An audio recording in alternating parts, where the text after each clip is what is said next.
मुश्किल वक्त में जो साथ खड़ा होता है असल में वही आपका हमदर्द और दोस्त होता है। बाज़ दफ़ा कुछ लोग मुश्किल में हमारे साथ खड़े होने की कोशिश करते हैं, लेकिन हमारी नज़र में वो हमें धोखा दे रहे होते हैं या वो हमारे साथ मुखलिस नज़र नहीं आते। हमारे जो देखने का एंगल है शायद उसमें फ़र्क है।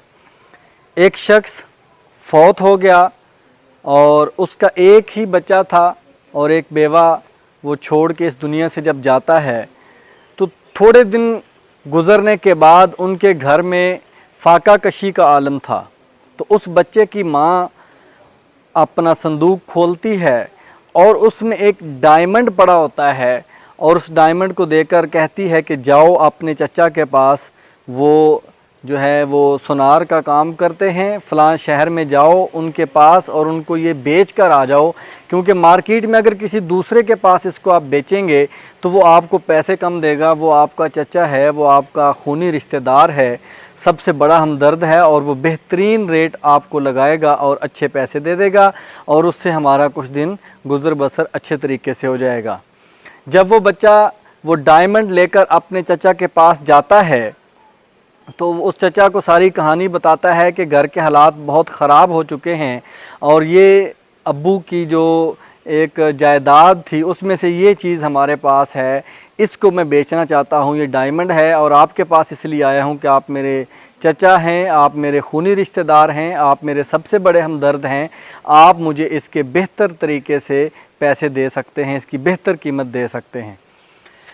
उस चचा ने उसको डायमंड को देखा। डायमंड को देखने के बाद उसने कहा कि बेटा इस डायमंड को मत बेचें, इसको आप घर में जाकर रख दें, अपनी वालदा को बोलें कि आप इसको घर में महफूज करके रखें और आप कल से मेरे पास इस दुकान पे काम करने के लिए आ जाएं। मैं आपको ये जो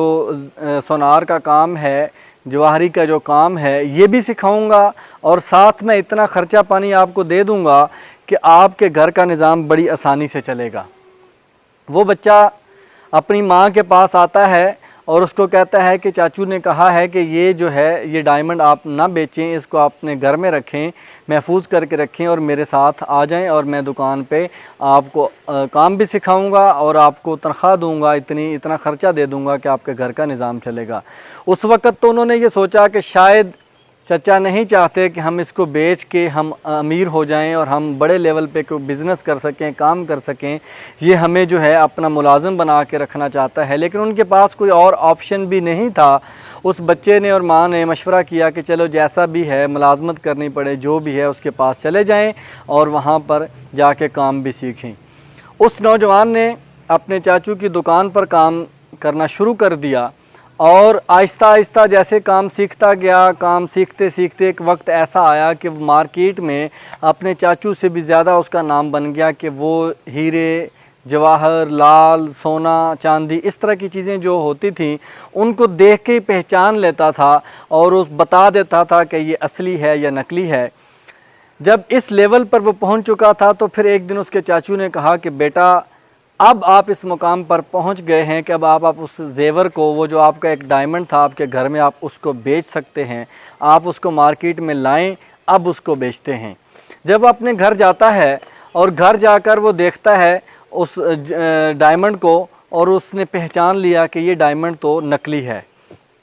जब उसने डायमंड नकली देखा और अपनी वालदा को भी बताया कि ये डायमंड नकली है तो चाचू ने उस वक्त हमें बेचने से क्यों रोका, शायद इस वजह से कि ये नकली है, चलें चाचू के पास जाता हूँ। अगले दिन वो चाचू के पास लेकर आता है और कहता है कि चाचू जी ये डायमंड तो नकली है, तो आप ये उस वक्त भी मुझे बता सकते थे, आपने मुझे 10 से 12 साल की ये मेहनत मुशक्क़त करवाई है, मुझे इतना काम सिखाया है और अभी जब मैंने इसको देखा है तो मैंने ख़ुद अंदाज़ा लगा लिया कि ये जो है नकली डायमंड है, तो आप मुझे 10 साल 15 साल पहले बता देते। तो उसके चाचू ने कहा कि बेटा अगर मैं 10-15 साल पहले आपको ये बात बता देता कि ये डायमंड नकली है तो आपने भी यकीन नहीं करना था, आपकी वालदा ने भी यकीन नहीं करना था और इस सोसाइटी ने भी यकीन नहीं करना था, क्योंकि हमारी सोसाइटी में एक नेगेटिव थाट्स जो है वो बहुत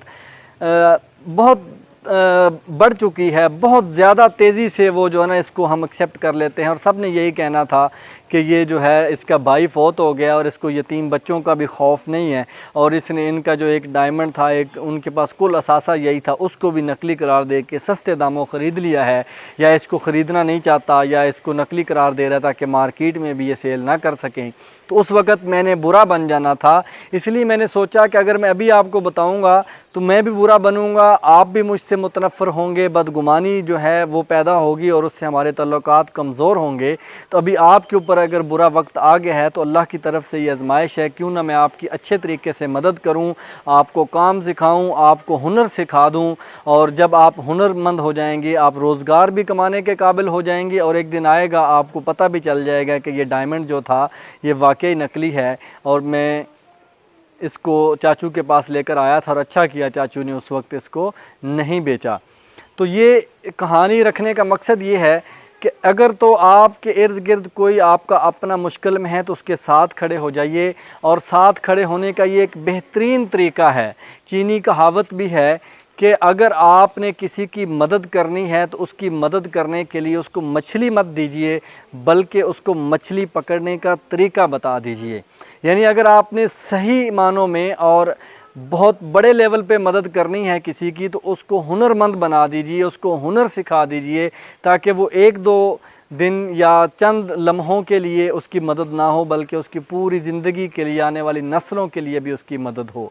बुरे वक़्त के साथ खड़ा होना यही बहादुरी होती है, और जो बुरे वक्त में दूसरों के साथ खड़े हो जाते हैं वही असल हमदर्द होते हैं, वही असल दोस्त होते हैं। बाकी जब खुशी में जो साथ खड़े होते हैं वो ज़रूरी नहीं है कि वो आपके बेहतरीन हमदर्द हैं, आपके अच्छे हमदर्द हैं। बुरे वक़्त में साथ खड़े होने वाले आपके बेहतरीन हमदर्द हैं। यानी फ़ोटो सेशन में मौजूदा दौर में जो आपके साथ खड़े होते हैं और जो रियल लाइफ में आपके साथ खड़े होते हैं, उनमें ज़मीन आसमान का फ़र्क है। पहचान कर जिए, सोच कर जिए, और जब इंसान इन चीज़ों के ऊपर गौर करता है, चीज़ों के ऊपर अमल करने की कोशिश करता है, तो खुदा की ज़ात जो है उसके लिए रास्ते खोल देती है और उसको आसानियाँ अता कर देती है। बुरे वक़्त में लोगों के साथ खड़े होने की कोशिश कीजिए, जो भी बुरे वक़्त में है, जो भी मुश्किल हालात में उनके साथ खड़े होने की कोशिश